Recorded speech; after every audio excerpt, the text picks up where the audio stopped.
Democrat Maxine Waters in big trouble for inciting violence. Democrat Representative Maxine Waters traveled far from her hometown in California to play Auntie Maxine in Minnesota. Now she's in big trouble for comments made in reference to the George Floyd trial that has spurred violence all over the state. She told a crowd of protesters to, quote, get more confrontational if Derek Chauvin isn't convicted. Waters expanded to reporters that if the former police officer isn't found guilty of murdering Floyd, quote, we've got to stay on the street and we've got to get more active. We've got to get more confrontational. We've got to make sure that they know that we mean business. She also told them that she was hopeful Chauvin would be convicted of murder, but if he isn't, quote, we can't go away. In an interview with MSNBC, she said, Minneapolis is a great example of what's wrong with the criminal justice system, what's wrong with policing. I wanted to be there as Auntie Maxine to show them not only do I love them and support them, but they can count on me to be with them at this terrible time in our lives. This is not the first time Maxine has faced the heat for her impassioned statements. She told supporters in 2018 to push back on members of the Trump administration in public. Let's make sure we show up wherever we have to show up, and if you see anybody from that cabinet in a restaurant, in a department store, at a gasoline station, you get out and you create a crowd, and you push back on them and tell them they're not welcome anymore, anywhere. In a time when Democrats are going wild to censor the speech of conservatives, even going as far as banning a sitting president for inciting violence, her rhetoric seems in direct conflict to the leftist narrative. While many Republican representatives have come out to condemn the comments, her liberal colleagues have remained silent. Democrats found a new way to force the Green New Deal on Americans. The Green New Deal already failed in Congress before, but that won't stop Democrats now. AOC's favorite piece of policy is being forced on Americans again, disguised as part of Biden's trillion-dollar infrastructure bill. In the middle of a pandemic, the Green New Deal is an even worse idea than it was before, and if passed, it could have a serious negative impact on America. Senator Ted Cruz told Fox News just how bad it would be. Watch for yourself. Green New Deal is going supersize, Senator. Here is the proposal now. Biden administration wants $40 billion. AOC and Bernie Sanders are now talking about $172 billion. I guess it's not in the trillions yet. Well, and look, that's just the public housing piece. So that's one piece of the Green New Deal.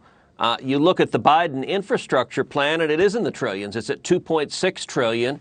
You've got AOC up on the screen. Her Green New Deal, the full Green New Deal, is $93 trillion. $93 trillion is $600,000 for every single household in America. I've got a suggestion for the Democrats. See if they can find 10 households willing to contribute $600,000, and the only caveat is their names can't be things like Zuckerberg or Gates. If they're not billionaires, I challenge them to find 10 households willing to do that. They can't. And so what they want to do instead is have the federal government put that debt burden and those taxes on everybody. I think this is a serious mistake. I think it is bad for the economy. I think it destroys jobs. And we're going to see, unfortunately, a lot more of it from Biden and Schumer and Pelosi. Liberals got the guilty verdict they wanted, but AOC claims there is no justice. The trial of former officer Derek Chauvin has been a hot topic since the death of George Floyd last May. Yesterday, the jury found Chauvin guilty of murder and manslaughter, a decision demanded by many on the left. Speaker Nancy Pelosi thanked Floyd for his sacrifice for justice and said that his name would always be synonymous for justice. But radical leaders like Vice President Kamala Harris and Alexandria Ocasio-Cortez didn't want to celebrate the verdict that they wanted. They wanted instead to throw gasoline into the flames of a burning issue for most of America. Immediately following the guilty verdict, AOC posted a video explaining why she does not believe that justice has been served. It's not justice. And I'll explain to you why it's not justice. It's not justice because justice is George Floyd going home tonight to be with his family. Justice is Adam Toledo getting tucked in by his mom tonight. Justice is when you're pulled over, there not being a gun that's part of that interaction because you have a headlight out. Justice is your school system not having or being part of a school to prison pipeline. Justice is a municipality and a government that does not, because it trickles down, right? That does not value military and armaments more than it values healthcare and education and housing. Uh-oh, is Biden already trying to cancel your 4th of July plans? Back in March, President Biden told Americans that they could possibly host small outdoor gatherings with friends and family to celebrate the 4th of July. He told all of us that if we do this, if we do our part, if we do this together, by July the 4th, there's a good chance that you, your families, and friends will be able to get together in your backyard or in your neighborhood and have a cookout and a barbecue and celebrate Independence Day. That doesn't mean large events with lots of people together, but it does mean small groups will be able to get together. But now, as we get closer to the holiday, it seems he's distancing himself from the statement. He's warning Americans now to nix those plans because, well, he doesn't think you've done well enough.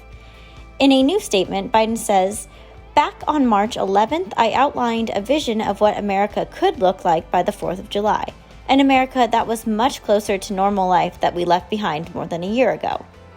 He emphasized the work that still has to be done, saying, "To celebrate our independence from the virus on July 4th with family and friends in small groups, we still have more to do in the months of May and June. We still need to mask up until the number of cases goes down, until everyone has had a chance to get their shot." As of April 21st, the Center for Disease Control and Prevention estimates that more than half of Americans ages 18 years and up have received at least one dose of the coronavirus vaccine.